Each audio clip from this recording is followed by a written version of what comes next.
SITৰ প্ৰতিবেদন হাতত লৈ মুখ্যমন্ত্ৰীয়ে উত্থাপন কৰা পাক সংযোগৰ বিস্ফোৰক অভিযোগ সোমবাৰে প্ৰত্যাখ্যানৰ চেষ্টা চলালে প্ৰদেশ কংগ্ৰেছৰ সভাপতি গৌৰৱ গগৈয়ে। মই তেখেতৰ লগত যাব নোৱাৰো নেকি? মই অকলে যাবলৈ দিম। একে সময়তে গৌৰৱ গগৈয়ে মুখ্যমন্ত্ৰীৰ বিৰুদ্ধেও কেইবাটাও গুৰুতৰ অভিযোগ অনাৰ লগতে SITৰ ৰিপৰ্টৰ অন্তঃসাৰশূন্য আৰু গুৰুত্বহীন বুলি মন্তব্য কৰিলে। মুখ্যমন্ত্ৰীৰ মূল প্ৰশ্নটোৰ উত্তৰ দি গৌৰৱে ক'লে, সাংসদ হোৱাৰ পূৰ্বে তেওঁ পাকিস্তানলৈ গৈছিল নৱবিবাহিতা পত্নীক সংগ দিহে আৰু চাব বিচাৰিছিল পাকিস্তানত পত্নী কেনেকৈ ক'ত আছিল। সেই সময়ত ভাৰতত চাকৰি কৰিলেও তেওঁৰ পত্নী নিয়োগকাৰী সংস্থাৰ কামত সেইবাৰ পাকিস্তানলৈ যাবলগীয়া হৈছিল। লগতে তেওঁ ক'লে, সম্পূৰ্ণ নীতি নিয়ম মানি পাছপোৰ্ট ভিছা লৈ তেওঁ সেই দেশলৈ গৈছিল। वो 1 साल पाकिस्तान में थी, उसके बाद वो भारत में आई और इस प्रोग्राम में काम कर रही थी, तो उसको काम से जाना पड़ा। मैं उनका शौहर, मैं उनका पति, मैं भी उनके साथ गया।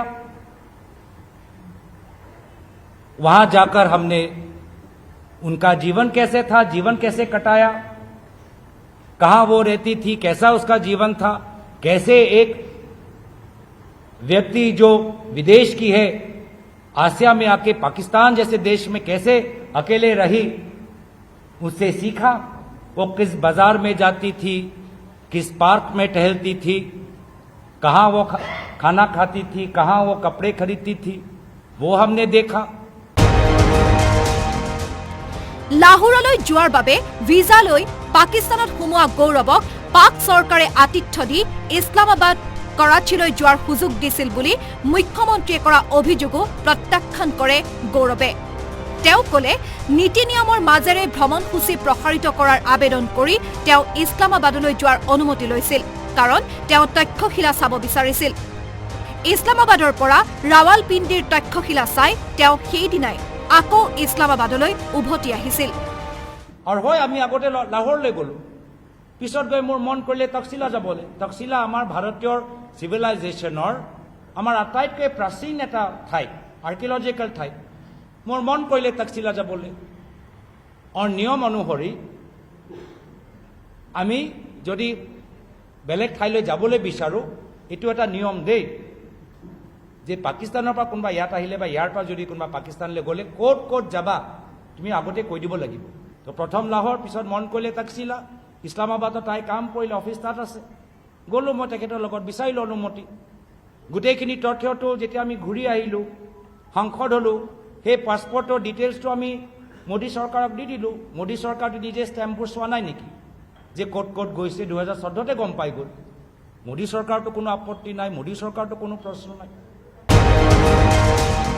দেশত মোদী চৰকাৰ গঠন হোৱাৰ পিছত এলিজাবেথে পৰিস্থিতি সলনি হোৱাৰ কথা কৈ IBৰ ৰিপৰ্টৰ উদ্ধৃতি দি 45 পৃষ্ঠাৰ প্ৰতিবেদন দিয়া বুলি মুখ্যমন্ত্ৰীয়ে অনা অভিযোগ খণ্ডন কৰি গৌৰৱে ক'লে, সেয়া বাতৰি কাকতত প্ৰকাশিত তথ্যৰ ভিত্তিত দিয়া উদ্ধৃতি আছিল আৰু তেওঁ চাকৰি কৰা NGOটোৰ নিয়ম মতে তেওঁ সেই প্ৰতিবেদন দিছিল। তাত কোনো দেশদ্ৰোহিতা নাছিল। যি কথা চৰকাৰক কেতিয়াবা IB বা চৰকাৰৰ কিছুমান অফিচিয়েলছে মিডিয়াত ষ্টৰি দিয়ে, মিডিয়াৰ ষ্টৰিৰ পৰা আধাৰিত তেওঁ নিজৰ কামৰ কাৰণে সেই ইণ্টাৰনেশ্যনেল প্ৰগ্ৰাম, সেই প্ৰগ্ৰামৰ ভিতৰত বিভিন্ন ৰিকুৱাৰমেণ্ট থাকে, জানিবলৈ বিচাৰে। তোমালোকে প্ৰেছ ৰিলিজবোৰ চাই দেশৰ কি চৰকাৰৰ পৰা কি তেওঁলোকৰ ৰায়, চৰকাৰে বিভিন্ন বিষয়ৰ ওপৰত কি ৰায় প্ৰকাশ কৰিছে, মিডিয়াত কি প্ৰকাশ কৰিছে, মিডিয়াৰ প্ৰকাশ কৰা ৰায়বোৰহে মোৰ পৰিবাৰে তাত দিছে। এতিয়া যি পৃষ্ঠা মই চালোঁ, সেই পৃষ্ঠাটো ইণ্ডিয়ান এক্সপ্ৰেছৰ এটা ষ্টৰিতে সেই কথাটো উল্লেখিত। পাক ভ্ৰমণৰ পিছতে গৌৰৱে দেশৰ আভ্যন্তৰীণ সুৰক্ষা জড়িত স্পৰ্শকাতৰ প্ৰশ্ন সংসদত কৰা বুলি মুখ্যমন্ত্ৰীয়ে কৰা অভিযোগৰ উত্তৰত গৌৰৱে ক'লে, যদি কোনো প্ৰশ্ন দেশৰ নিৰাপত্তাৰ বাবে যদি স্পৰ্শকাতৰ আৰু উত্তৰ দিব নোৱাৰি, সেয়া লোকসভা সচিবালয়ে বাতিল কৰে। তেওঁৰ সেই প্ৰশ্ন বাতিল কৰা হোৱা নাছিল, কাৰণ লোকসভা সচিবালয়ৰ দৃষ্টিত সেয়া স্পৰ্শকাতৰ নাছিল আৰু অসমৰ সাংসদ হলেও দেশৰ নিৰাপত্তা সন্দৰ্ভত প্ৰশ্ন কৰাৰ তেওঁৰ অধিকাৰ আছে। মুখ্যমন্ত্ৰীয়ে ক'লে ক'লে যে অসমৰ পৰা এজন সাংসদে দেশৰ সীমা সুৰক্ষা লৈ কিয় প্ৰশ্ন কৰিব লাগে? কিয় নকৰোঁ? কি অসমৰ মানুহ কি দেশৰ সীমা সুৰক্ষাৰ বাবে একো নাজানে নেকি? কি অসমৰ মানুহ কি দেশৰ বিদেশ নীতিৰ ওপৰত আমাৰ ৰায় দিব নোৱাৰোঁ নেকি? কি আমি মাত্ৰ নিজৰ অসমলৈ আমি সীমিত হৈ থাকিম নেকি? আমাৰ ৰাষ্ট্ৰীয় ৰাজনীতি, আন্তঃৰাষ্ট্ৰীয় ৰাজনীতিৰ ওপৰত আমাৰ ৰায় থাকিব নোৱাৰে নেকি? আমাৰ জ্ঞান নাই নেকি? আমাৰ বুদ্ধি নাই নেকি? কিয় নুসুধিম আমি? নিশ্চয় আমাৰ সুধিম, আমাৰ ৰায় আছে। আৰু লোকসভা ভিতৰত নিয়ম আছে কি যদি প্ৰশ্ন এনেকুৱা এটা সেন্সিটিভ প্ৰশ্ন যাৰ উত্তৰ আমি দিব নোৱাৰোঁ, তেওঁলোকে সেই প্ৰশ্নটো ৰদ্দ কৰিব পাৰে। তেওঁৰ সন্তানৰ নাগৰিকত্ব সন্দৰ্ভত মুখ্যমন্ত্ৰীয়ে কৰা অভিযোগৰ প্ৰত্যুত্তৰ দি গৌৰৱে ক'লে তেওঁৰ ৰাজনৈতিক ব্যস্ততাৰ বাবে সন্তানদ্বয়ৰ যতন সম্পূৰ্ণৰূপে মাতৃয়ে লয় আৰু তেওঁলোক প্ৰাপ্তবয়স্ক হোৱাৰ পিছত পৰৱৰ্তী সিদ্ধান্ত নিজে ল'ব। আৰু যি সময়ত মোৰ ল'ৰা ছোৱালী 18 বছৰ নাপায়, তেখেতৰ দায়িত্ব, তেখেতৰ জীৱনৰ লৈ নিৰ্ণয় মই তেওঁলোকৰ মাতৃৰ ওপৰত এৰি দিছোঁ। আৰু যেতিয়া 18 বছৰ তেওঁলোকে অতিক্ৰম কৰিব, তেতিয়া তেওঁলোকে স্বাধীন মনেৰে তেওঁলোকে সিদ্ধান্ত ল'ব, যি এটা উদ্দেশ্য। এতিয়া মই জানো যে হিমন্ত বিশ্ব শৰ্মা ডাঙৰীয়া তেওঁ নিজৰ ভাগিন কি ভাৰতীয় নাগৰিকতা এৰিলে নেকি? মুখ্যমন্ত্ৰীক প্ৰত্যাহ্বান জনাই গৌৰৱে ক'লে যিমান পাৰে যেনেকৈ পাৰে মোক আক্ৰমণ কৰক, কিন্তু মোৰ বাবে কোনো কংগ্ৰেছ কৰ্মী বা নাগৰিকক টাৰ্গেট কৰি নল'ব। মুখ্যমন্ত্ৰীক মই দ্বিতীয়বাৰ সকীয়াই দিছোঁ যে মোৰ বিৰুদ্ধে ৰাজনৈতিকভাৱে হওক বা নিজৰ গুণ্ডা বাহিনী জৰিয়তে হওক মোৰ ওপৰত যিমান আক্ৰমণ কৰিবলৈ বিচাৰে কৰক, সহ্য কৰাৰ তাকত মোৰ ওচৰত আছে।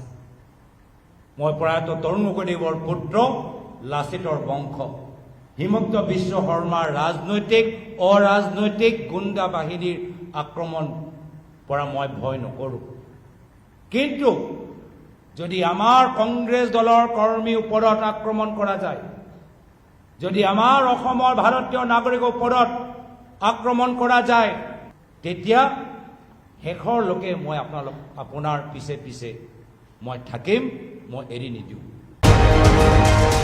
তেওঁৰ পাকিস্তান সংযোগৰ ৰাজনীতি কেন্দ্ৰীয় মন্ত্ৰী পবিত্ৰ মাৰ্ঘেৰিটাৰ মতে মুখ্যমন্ত্ৰী আৰম্ভ কৰা বুলি ইংগিত দি গৌৰৱে কৰিলে এক তাৎপৰ্যপূৰ্ণ মন্তব্য। মোৰতো চিন্তা হৈছে সেইগৰাকী বিদেশ মন্ত্ৰীৰ বাবে যিগৰাকীয়ে গোটেই পৰামৰ্শটো হিমন্ত বিশ্ব শৰ্মা ডাঙৰীয়াক দিছে। মোৰ তাৰ বাবেহে অলপ মোৰ চিন্তা হৈছে যে কিমান দিন আৰু তেওঁ সেই মন্ত্ৰী হৈ থাকিব মই নাজানো দেই। গোটেই যে কাহিনীটো বনালে মই তেখেতৰ বাবে চিন্তা। গৌৰৱে সংবাদমেলত ক'লে পাকিস্তানৰ পৰা বদলি হৈ ভাৰতলৈ অহাৰ পিছত তেওঁৰ পত্নীৰ কোনো বেংক একাউণ্ট পাকিস্তানত নাই। লগতে তেওঁ ক'লে মুখ্যমন্ত্ৰী ভাৰত বিদ্বেষী বুলি অভিযুক্ত কৰা তেওঁৰ পত্নী জড়িত NGO CTKNক নৰেন্দ্ৰ মোদী মুখ্যমন্ত্ৰী হৈ থকা অৱস্থাত গুজৰাটত একাধিক প্ৰকল্পত জড়িত আছিল। এতিয়া সেই সময়ৰ গুজৰাটৰ বিষয়া বা ৰাজনৈতিক নেতাসকলক জেৰা নকৰাকৈ SITয়ে কেনেকৈ নিৰপেক্ষ প্ৰতিবেদন দাখিল কৰিলে বুলিও গৌৰৱে প্ৰশ্ন উত্থাপন কৰিলে। ব্যুৰ' ৰিপৰ্ট, আছাম টক্স।